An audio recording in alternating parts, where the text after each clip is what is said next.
खबर गाजीपुर से है, जहां पर ओम प्रकाश राजभर अपनी विधानसभा जहूराबाद गाजीपुर के बगल के गांव नसरतपुर में महाराजा सुहेलदेव के घोड़े पर बैठी प्रतिमा का अनावरण करने आए थे। मंच से लोगों को संबोधित करने के बाद उन्होंने पत्रकारों से बातचीत की। पत्रकारों से बातचीत करने के दौरान ओपी राजभर ने बड़ा बयान दिया है। आपको बता दें कि गाजीपुर से खबर है, जहां पर ओम प्रकाश राजभर का बड़ा बयान देखने को मिला है। आप बताते चले कि ओपी राजभर ने कहा कि महाराष्ट्र और बिहार के विधानसभा में चुनाव लड़ेंगे, सीटें मिली तो ठीक, नहीं तो अकेले अलग चुनाव लड़ेंगे। ओपी राजभर बोले, यूपी में गठबंधन है, महाराष्ट्र में नहीं। वहां 2 सीटें उत्तर भारतीयों के प्रभाव वाली हैं, वहां मैं काफी दिन तक रहा हूं, काम किया है, इस बार लड़ूंगा चुनाव। जौनपुर में सरकार में सहयोगी मंत्री गिरीश यादव द्वारा पत्रकार से बदसलूकी मामले में ओपी राजभर ने मंत्री की ओर से माफी मांगी है। कहा, जोश में कह दिए होंगे, लोकतंत्र में पत्रकारों को सवाल पूछने का अधिकार है, उनके आपके माध्यम से हमारी बात जनता तक पहुंचती है। जाति देखकर एनकाउंटर के मामले में ओपी राजभर ने कहा कि सपा सुप्रीमो राजनीति कर रहे हैं, केवल यादव दिखता है, मुस्लिम व अन्य पिछड़े नहीं नजर आते। वह अपने बिखरते वोटों को संभालने के लिए एनकाउंटर पर जाति देख रहे हैं। पुलिस आधार कार्ड देखकर कार्रवाई करेगी क्या?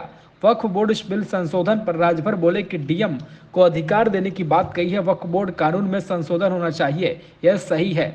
ओपी राजभर आज गाजीपुर के मर्दाहा थाना क्षेत्र के नसरतपुर ग्राम सभा के कार्यक्रम में आए हुए थे। क्या कुछ कह रहे हैं योगी, क्या कुछ कह रहे हैं, माफ कीजिएगा, ओपी राजभर, सुन लीजिए। महाराजा सुहेलदेव राजभर जी की मूर्ति का अनावरण का कार्यक्रम था, उसी में हम लोग सब लोग आए हुए हैं।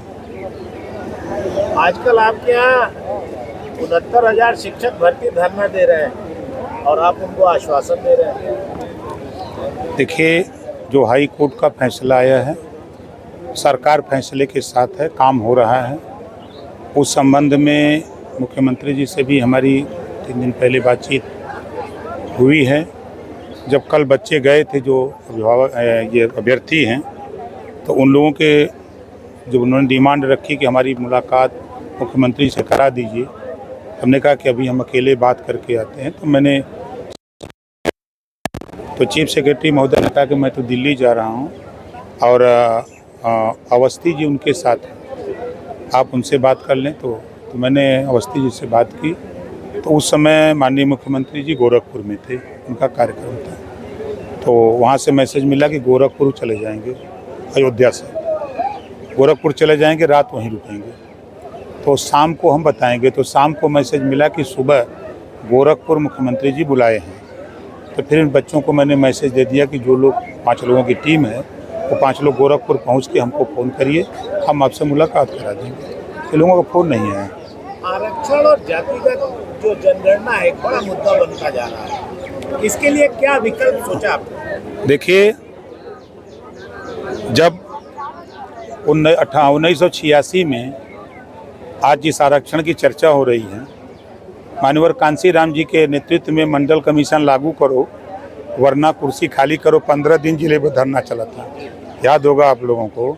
उस समय हम लोग कलेक्ट्रेट पर धरना दे रहे थे और गांव से 1-1 किलो गेहूँ 1-1 रुपया मांग करके मंडल कमीशन को लागू कराने के लिए संघर्ष किए।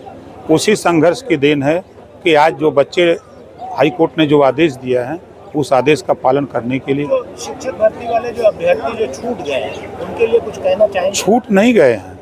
कोर्ट ने कहा है कि नए सिरे से आरक्षण जो नियमावली है, उस नियमावली का पालन करते हुए इनकी भर्ती कर लिया जाए। ये कोर्ट का आदेश है, उस पर सरकार काम कर रही है। हाँ, प्रगति है। जैसे कल चीफ सेक्रेटरी ने कहा कि ज़्यादा से ज़्यादा 2 हफ्ते में हम नियुक्ति पत्र देना शुरू करेंगे। बुलडोजर नीति पे विपक्ष हमलावर था, अब कह रहा है कि जाति देख के इनकाउंटर कर रहे हैं। आधार कार्ड, अपराधियों के आधार कार्ड मांगे जाएं कि भाई अब वो गोली भी चलाता रहे, उससे कहा जाए कि तुम आधार कार्ड दो, जरा देख लें तब गोली चलावें। अगर पुलिस के ऊपर फायरिंग हो रही हो, वो आधार कार्ड मांगने जाए कि तुम किस जाति को हम गोली चलावें कि न चलावें। या पुलिस अपनी सुरक्षा के लिए फूलों की वर्षा करेगी कि वो भी अपनी रक्षा के लिए वो भी गोली चलाएगी। तो उस गोली चलाने में कौन मरता है, ये बात अगर मैं बोलूं तो कड़वी लगती है। अखिलेश जी को सिर्फ यादव मरता है तो बोली आती है, लेकिन जो मुसलमान उनको 20% वोट देता है, कितने मुसलमानों का जो अपराधी प्रवृत्ति के उनके इनकाउंटर होते हैं, तो उस पर तो अखिलेश जी नहीं बोलते हैं। खाली यादव पर उनकी बोली आती है कि यादव को चीन के मारा जाता है, यादव ही उनका वोटर है, और नाई गोंडपाल प्रजापति बिंद केवट मल्ला राजपूत ब्राह्मण भूमिहार उनका वोटर नहीं है, जोल्हा दुनिया अंसारी साईं दर्जी फकीर उनका वोटर नहीं है। ये कौन सा राजनीति करते हैं? आप उनके 4-5 बयान देखिए काउंटर के, चाहे वो कन्नौज का मामला हो, कन्नौज के मामले पर भी उन्होंने यादव की बात की।